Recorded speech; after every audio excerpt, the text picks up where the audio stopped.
disampaikan oleh Bapak Marudin adalah berkaitan dengan zakat. Jadi untuk anak-anak yang sudah bisa masuk, tolong diperhatikan penjelasan yang disampaikan oleh Bapak Marudin dengan baik. Jangan lupa buat ringkasan dari apa yang kalian simak dari awal hingga akhir. Untuk selanjutnya kami persilahkan kepada Bapak Marudin untuk memberikan materi tentang zakat.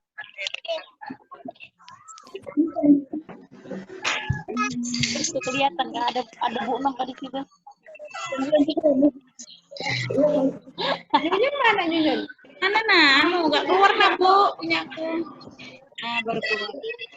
Baru keluar. Assalamualaikum warahmatullahi wabarakatuh. A'udzu billahi minasyaitonir rajim. Bismillahirrahmanirrahim. Alhamdulillahi rabbil alamin. Assalatu wassalamu ala asrafil anbiya'i wal mursalin. Sayyidina wa habibina qurratul a'yuni Muhammad sallallahu alaihi wasallam wa ala alihi wa ashabihi ajmain wa man tabi'ahu ila yaumiddin amma ba'd. Bapak Ibu guru yang kami hormati, anak-anakku yang Bapak cintai dan dicintai oleh Allah Subhanahu wa taala. Puji syukur kepada Allah Subhanahu wa taala yang telah memberikan nikmat sehat walafiat, nikmat umur, nikmat iman dan nikmat Islam, dan tentunya yaitu nikmat kesempatan sehingga kita semuanya oleh Allah Subhanahu wa taala masih diberikan sehat jasmani dan rohani sehingga kita bisa melaksanakan aktivitas kita yaitu berpuasa di dalam bulan suci Ramadan. Semoga oleh Allah Subhanahu wa taala apa-apa yang kita kerjakan menjadikan amal hasanah, maslahah, barakah fid dini wad dunya atal akhirah. Amin Allahumma amin. Salawat dan salam semoga selalu tercurah kehadiran junjungan kita Nabi besar Muhammad sallallahu alaihi wasallam beserta keluarga, sahabat-sahabatnya serta para pengikutnya yang setia sampai akhir zaman. Ini anak-anaknya pada puasa semuanya enggak ini? Anaknya pada puasa? Nanti sekalinya pagi-pagi bangun tidur, pergi ke dapur, bikin teh. Ya? Manan. Manan itu biasanya itu nanti ya. Manan. Ya, diperhatikan manan. Ya. Puasa yang tertib. Puasa jangan dibawa tidur terus. Ya. Melakukan ibadah, harus Quran dan lainnya. Supaya apa? Supaya kita diberi nilai tambah oleh Allah Subhanahu wa taala karena amal ibadah yang kita lakukan. Pada kesempatan kali ini nanti Bapak intinya yaitu akan membahas tentang masalah zakat. Ini Bapak mambil yaitu dari kitab yang namanya yaitu kitab Arba'in. Di dalam kitab Arba'in yang ketiga di situ An Abi Abdirrahmani Abdillah ibnil Umar ibnil Khattabi radhiyallahu taala anhuma qala Sami'tu Rasulullah sallallahu alaihi wasallam yaqulu Bunyal Islam alal khamsin syahadatu alla ilaha illallah wa anna Muhammadar Rasulullah wa iqamis shalah wa itaiz zakah wa hajjil baiti wa shaumi Ramadan. Hadis dari Abi Abdirrahman Abdullah bin Umar atau Umar ibnul Khattab radhiyallahu an, dia berkata, dia mendengar bahwasanya Rasulullah Shallallahu Alaihi Wasallam itu bersabda. Sebelum Bapak lanjutkan, sudah disiapkan pulpennya sebelum? Sama bukunya? Ya, sudah. Umar bin Khattab mendengar Rasulullah Shallallahu Alaihi Wasallam bersabda, sabdanya apa? Bunyal Islam ala khomsin. Islam itu dibangun atas 5 dasar. Yang pertama yaitu syahadatu alla ilaha illallah wa anna Muhammadur Rasulullah. Yang pertama yaitu persaksian kepada Allah Subhanahu wa taala dan persaksian bahwasanya Nabi Muhammad Shallallahu Alaihi Wasallam adalah betul-betul utusan Allah. Kalau orang itu sudah meyakini, kalau kita sudah meyakini bersahadat, asyhadu alla ilaha illallah wa asyhadu anna Muhammadar Rasulullah, maka di situ kita tidak berani berbuat apa-apa. Maksudnya adalah tidak berani untuk menyekutukan Allah Subhanahu wa taala. Kalau kita melihat sejarahnya, sejarah Islam atau sebelum lahirnya Islam, zaman tersebut dikatakan dengan zaman jahiliyah. Kalau di pelajaran SKI ada, yaitu zaman jahiliyah di mana orang-orang pada waktu itu yaitu tidak mengenal Tuhannya.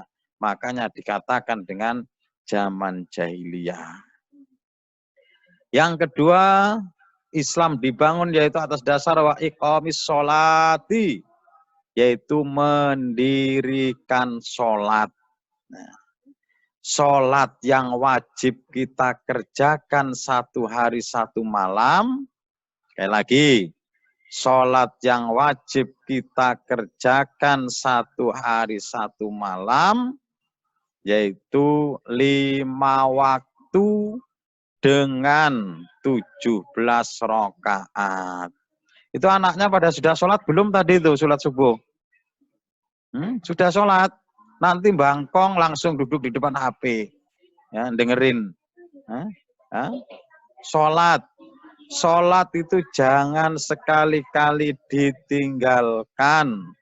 Karena apa? Sholat itu adalah cerminan. Sholat itu adalah cerminan bahwasanya kita itu orang Muslim atau orang Islam. Ya. Sholat itu cerminan bahwasanya kita itu adalah orang Islam. Islam betulan. Yang membedakan antara Islam kartu pelajar, Islam KTP, atau Islam yang lainnya, itu adalah tergantung daripada sholatnya. Sholatnya sudah betul atau belum. Ya. Kalau sholatnya yaitu belum betul, maka dibetulin dulu. Ya, itu sholat. Karena apa? Pondasi. Tanpa kita pondasi kuat, Islam kita yaitu nantinya tidak kuat. Ya.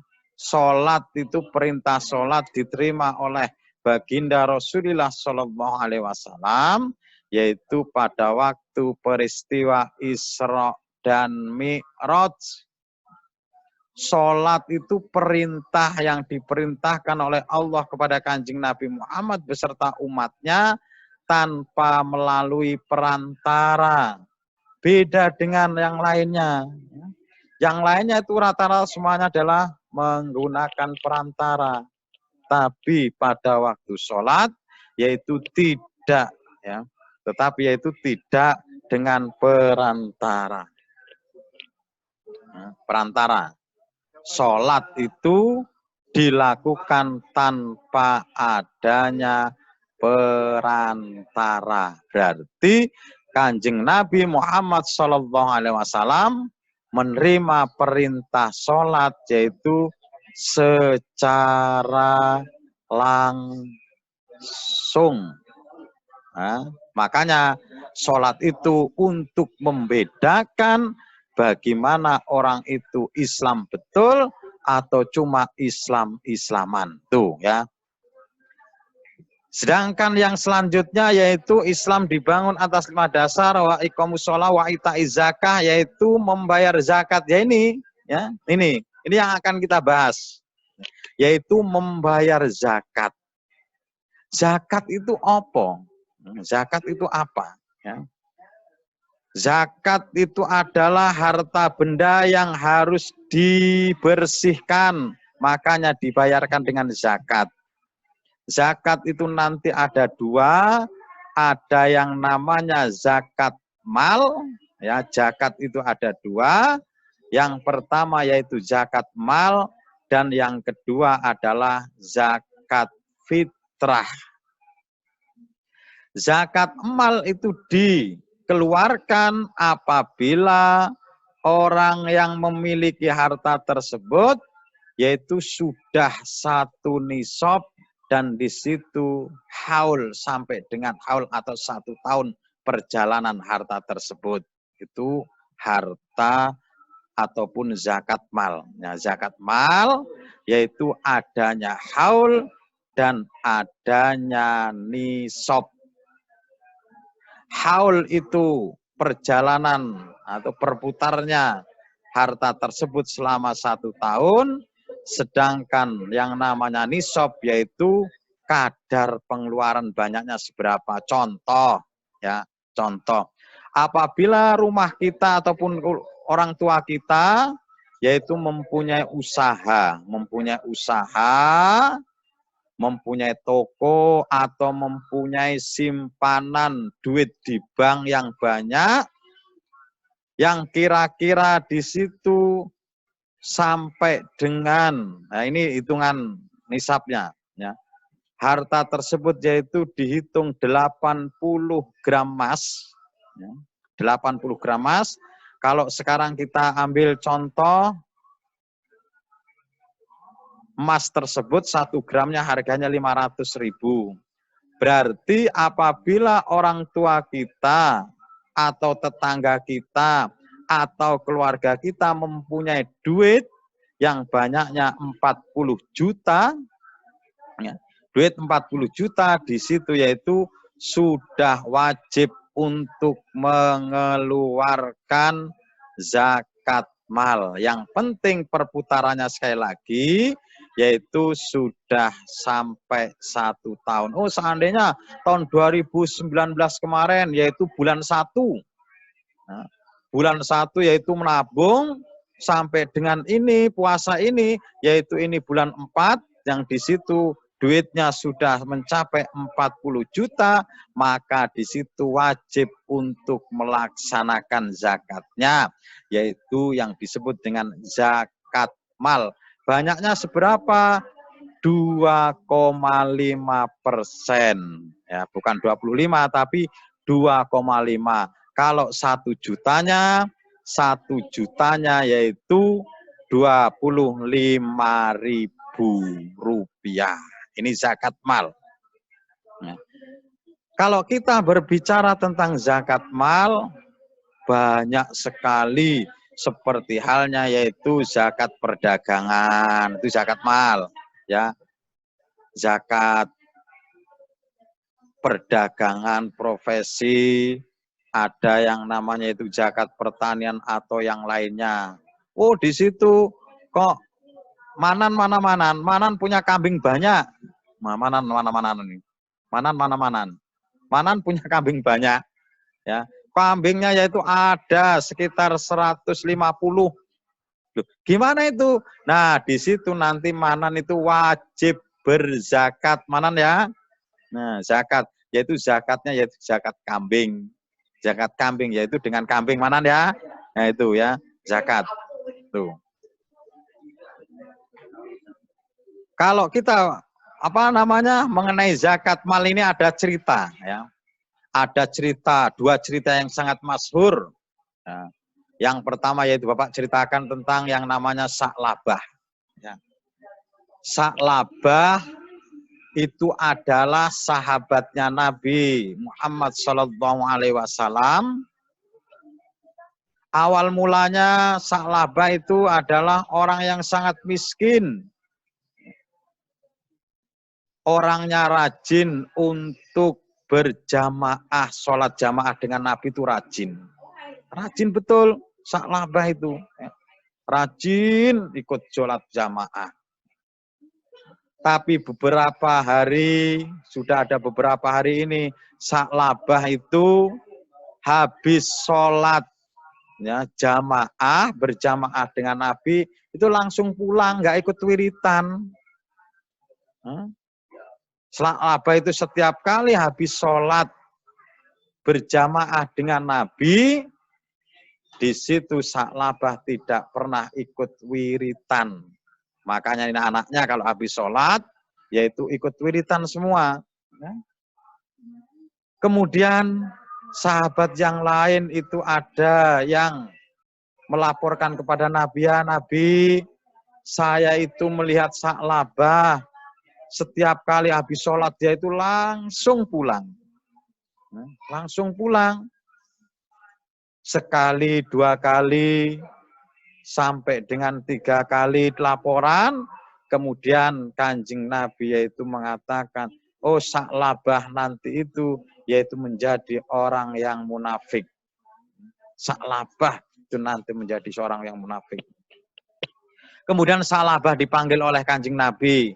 Hei Sa'labah, ta'ali ke sini, Sa'labah ke sini. Ada apa toh Kanjeng Nabi? Enggak lo Sa'labah kok begini. Sudah beberapa hari ini para sahabat yang lain itu mengatakan bahwasanya sampean itu setiap kali habis sholat gak pernah ikut wiritan, itu ada apa? Setiap kali habis sholat itu gak pernah ikut wiritan, itu ada apa toh? Kemudian Sa'labah yaitu mengutarakan alasannya, begini loh Kanjeng Nabi, saya itu tidak ikut wiritan, saya langsung pulang, dan sarung yang saya pakai untuk sholat di sini, itu gantian dengan istri saya. Nanti kalau saya ikut wiritan, saya khawatir waktu sholatnya yaitu habis. Ya. Memang alasan Sa'labah itu sudah tepat. Akan tetapi, Kanjeng Nabi itu tidak menerima alasan yang semacam itu. Maksudnya Kanjeng Nabi, hei Sa'labah, kalau habis sholat jangan langsung pergi.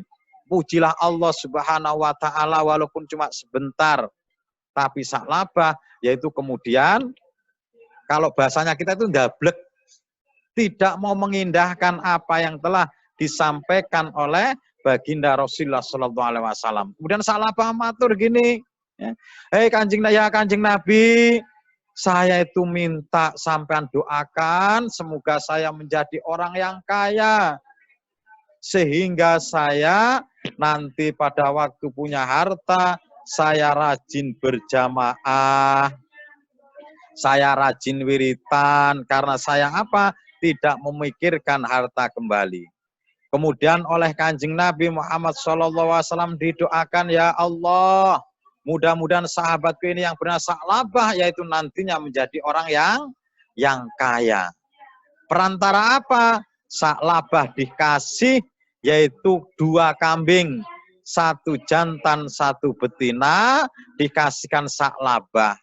Kemudian kambing tersebut dipelihara oleh Sa'labah. Setiap kali kambing tersebut yaitu mengandung atau hamil, yaitu beranak itu langsung kembar 2 terus.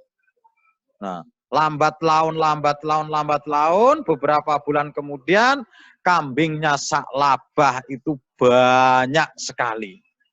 Sehingga dalam suatu riwayat dikatakan Sa'labah itu mempunyai pembantu untuk ngurusin kambingnya tersebut, yaitu ada sekitar 100 orang.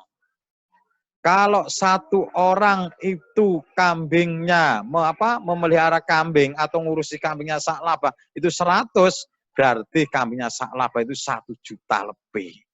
Nah ini Sa'labah. Karena Sa'labah itu menjadi orang yang sudah kaya, kambingnya banyak, menjadi orang kaya, dan hidupnya yaitu selalu di tempat kambing-kambingnya tersebut. Kemudian di situ Sa'labah mulai lupa. Sa'labah mulai lupa. Lupa apa?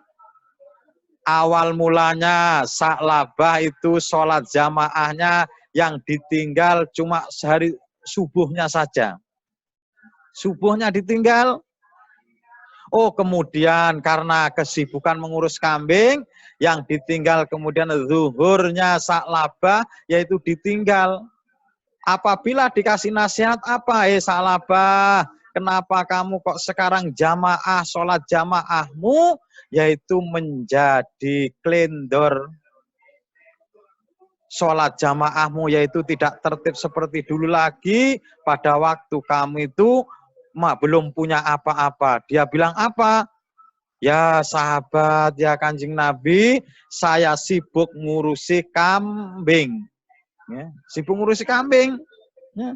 Kemudian apa? Sa'labah kemudian yaitu meninggalkan yang nama sholat jamaah, tidak pernah sholat jamaah sama sekali, terkecuali yaitu cuma ikut sholat Jumat. Kemudian lama-lama sholat Jumat juga sudah ditinggal. Kemudian Kanjeng Nabi yaitu mengutus sahabat Umar dan sahabat Abu Bakar. Sahabat Abu Bakar dan sahabat Umar. Sahabat Umar, sahabat Abu Bakar, kamu di sana datangi Sa'labah. Sa'labah bilangnya sekarang yaitu sudah menjadi orang kaya. Kambingnya sudah banyak. Sa'labah disuruh untuk mengeluarkan zakatnya. Wong ya Kanjeng Nabi. Kemudian sahabat Abu Bakar dan sahabat Umar yaitu menemui Sa'labah. Pada waktu ketemu Sa'labah dikatakan, ya sahabat Sa'labah, ada salam dari Kanjeng Nabi Muhammad SAW, dan Kanjeng Nabi itu mengatakan kepada kami semuanya, menyuruh kami semuanya, yaitu ke sini untuk menanyakan bagaimana kabarmu, kenapa kamu sekarang nggak pernah ke masjid lagi, nggak pernah ikut jamaah lagi. Dan pesan dari Kanjeng Nabi yang terakhir adalah kamu sekarang itu sudah menjadi orang kaya, maka kamu di situ yaitu sudah berkewajiban untuk mengeluarkan zakat. Apa jawaban Sa'labah? Tanpa dinyana-nyana, tanpa disangka-sangka, jawaban Sa'labah, sahabat Umar, sahabat Abu Bakar, saya itu jadi orang kaya itu karena saya usaha saya sendiri, bukan karena siapa-siapa. Sebenarnya pada waktu itu Sayyidina Umar itu mau marah, akan tetapi dipegangin oleh sahabat Abu Bakar, nggak usah marah, biarkan saja. Sampai 3 kali dikatakan semacam itu, Sa'labah itu tambah marah. Marah betul. Ya. Marah karena apa? Dia itu nggak mau bahasa dia itu berzakat. Kemudian 2 sahabat ini pulang lagi dan melaporkan kepada baginda Rasulullah Shallallahu Alaihi Wasallam. 2 sahabat ini mengatakan, ya Kanjeng Nabi, Sa'labah sudah saya temuin, apa pesannya sampean sudah saya sampaikan semuanya. Akan tetapi Sa'labah mengatakan bahwasanya apa yang dia hasilkan adalah dari hasilnya sendiri. Dia itu tidak mau untuk berzakat. Tidak mau untuk mengeluarkan zakatnya karena kambingnya banyak. Kemudian Kanjeng Nabi bersabda, mengatakan, saksikan olehmu sahabat Umar dan sahabat Abu Bakar, Sa'labah nanti menjadi orang yang sangat miskin sekali. Akan kembali kemiskinannya. Selang beberapa tahun setelah Kanjeng Nabi Muhammad SAW itu sudah meninggalkan kita, sudah meninggal dunia, maka di situ mulai kelihatan punya Sa'labah. Sa'labah itu hatinya galau, gelisah karena apa? Setiap hari itu ada saja kambingnya yang mati. Ada saja kambingnya yang mati. Kemudian Sa'labah menemui sahabat pada waktu itu, yang menjadi khalifah adalah sahabat Umar. Sahabat Abu Bakar sudah meninggal, yaitu sahabat Umar. Dia kepada sahabat Umar, sahabat Umar, saya mau berzakat. Karena apa? Dengan saya zakat mungkin kambing saya nanti tidak ada yang mati lagi. Oleh sahabat Umar yaitu ditolak. Sahabat Umar mengatakan, hei Sa'labah, pada waktu Kanjeng Nabi saja masih hidup, kamu itu enggak mau untuk berzakat. Kok sekarang yaitu kamu itu mau berzakat, saya tidak mau menerima. Saya tidak mau menerima. Kemudian apa? Setelah itu zakat berarti di situ kita yaitu mendolimi. Kita itu menyakiti diri kita sendiri. Karena apa?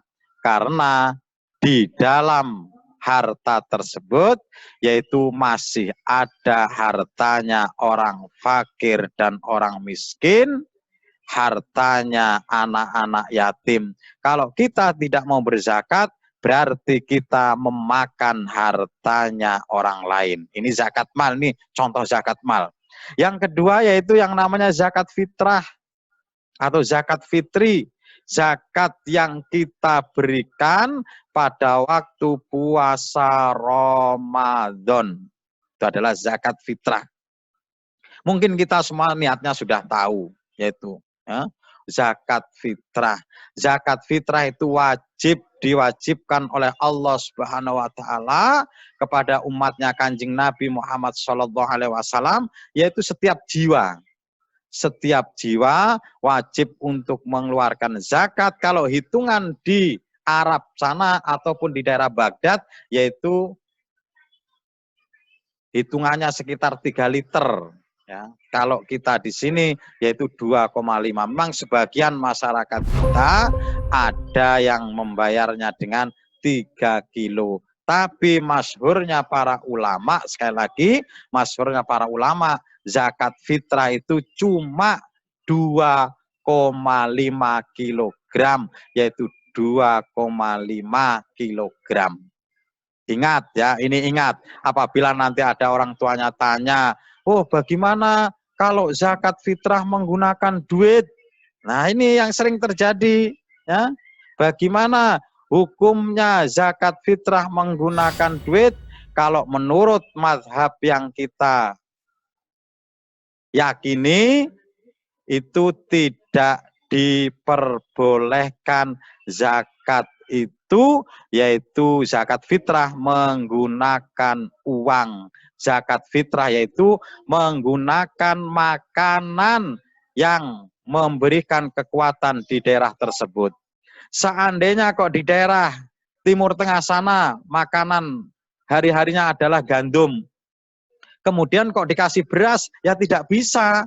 Di sana itu harus menggunakan yaitu gandum. Ya. Kalau di Indonesia yaitu rata-rata yaitu menggunakan beras, maka di sini yaitu zakat fitrahnya menggunakan beras. Ya, zakat fitrahnya menggunakan beras. Oh, karena mentang-mentang orang sugih, karena mentang-mentang orang kaya, oh saya zakatnya nggak usah beras tapi zakatnya uang.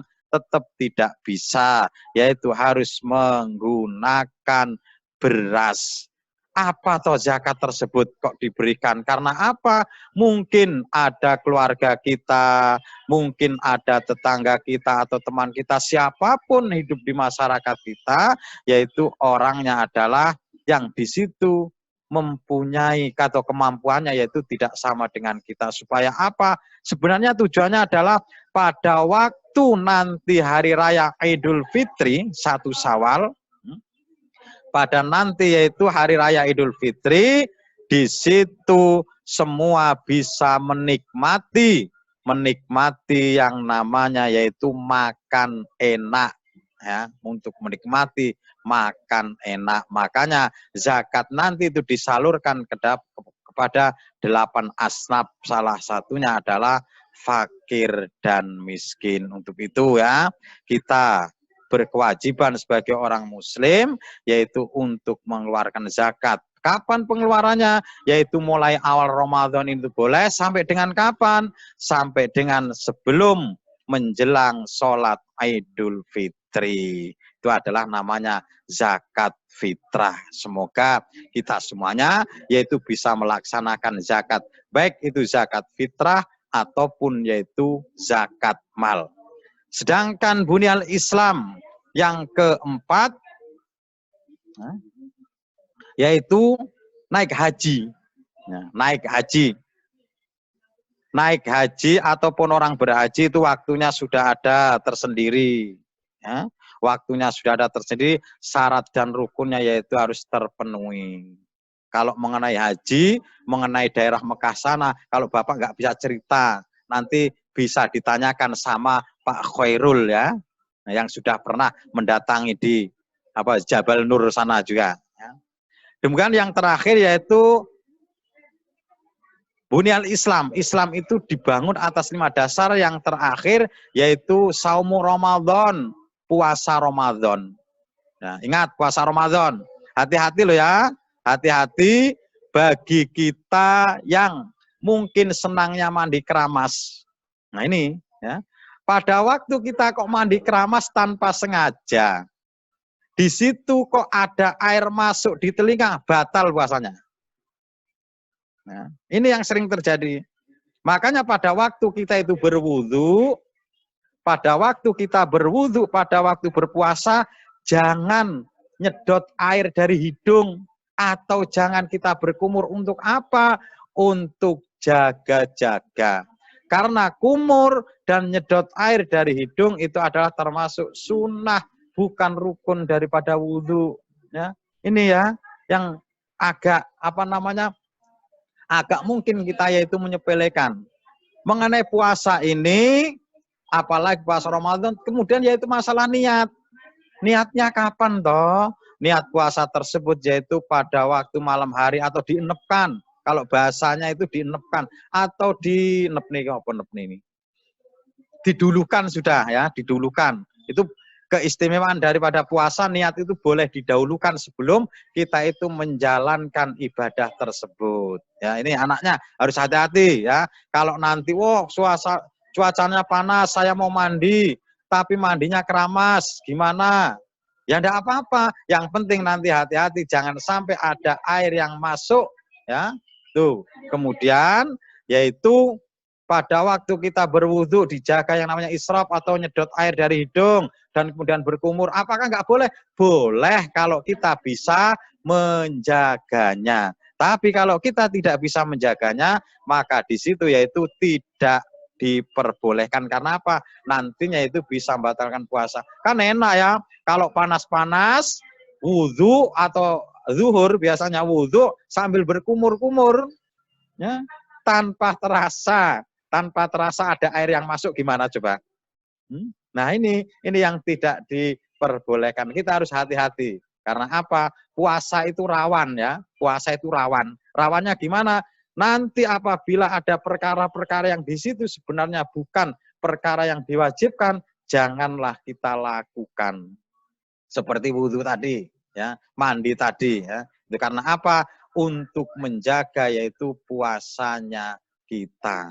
Supaya mudah-mudahan puasa yang kita kerjakan mulai dari hari pertama sampai dengan hari ini oleh Allah Subhanahu wa taala, yaitu puasa kita bukan hanya sekedar puasa, tapi adalah puasa yang betul-betul bisa menjaga lisan, bisa menjaga mata, bisa menjaga hati kita, yaitu dari segala sesuatunya.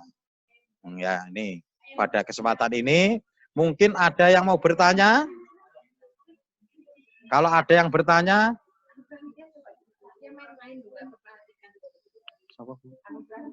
Anugerah Ningtyas, mana Anugerah Ningtyas? Sama siapa tadi itu? Sama Fadila.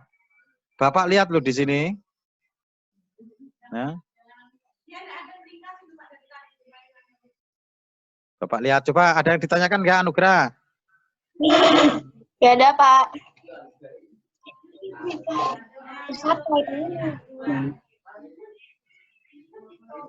Nah itu Anugerah.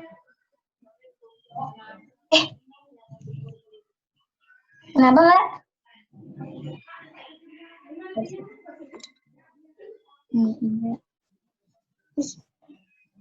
Ya, ada yang ditanyakan?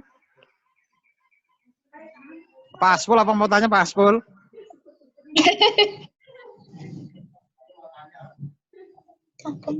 Tidak apa-apa pas ditanyakan. Bagaimana kalau kita pegang HP terus selama puasa? Itu sampai kelihatan kok. Mumpung ini masih ada waktu. Hah? Panggil ibu.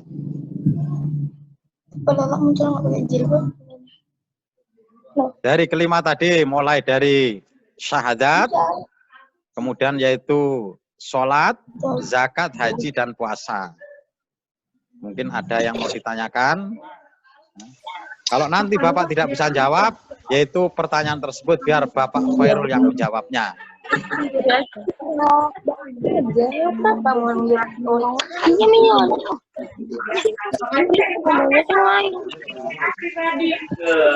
Bukan bapaknya hilang. Ini Manan tidur toh ini? Ya, Manan tidur. Hah?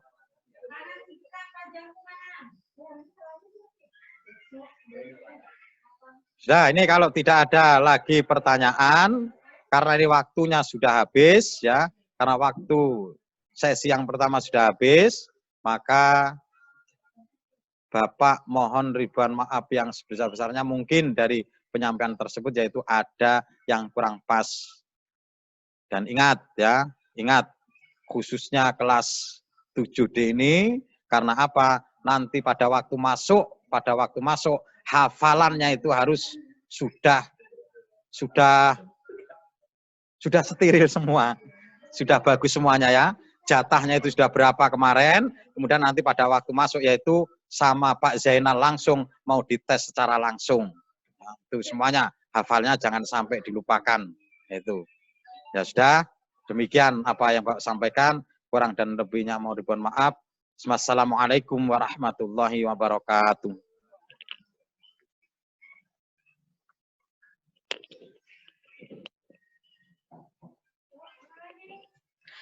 Terima kasih saya ucapkan kepada Bapak Marudin yang sudah menyampaikan materi.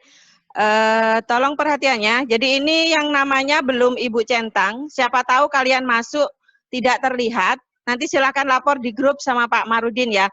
Jadi yang namanya yang belum terlihat itu Hemi Indah, Intan Wulandari, Laila Nazwa, Muhammad Yaski, Rahmatun Nisa, dan Rizkia Yusriyati. Jadi itu namanya belum ada terlihat. Jadi kalau misalnya kamu masuk, siapa tahu nggak terlihat di sini, silahkan lapor ke Pak Marudin sebagai wali kelasnya. Jadi supaya nanti di absen ya. Kemudian ini sampai di sini kita ketemu insya Allah di sesi yang kedua dengan pemateri yang berbeda. Saya mohon maaf kalau ada perkataan yang tidak berkenan. Assalamualaikum warahmatullahi wabarakatuh.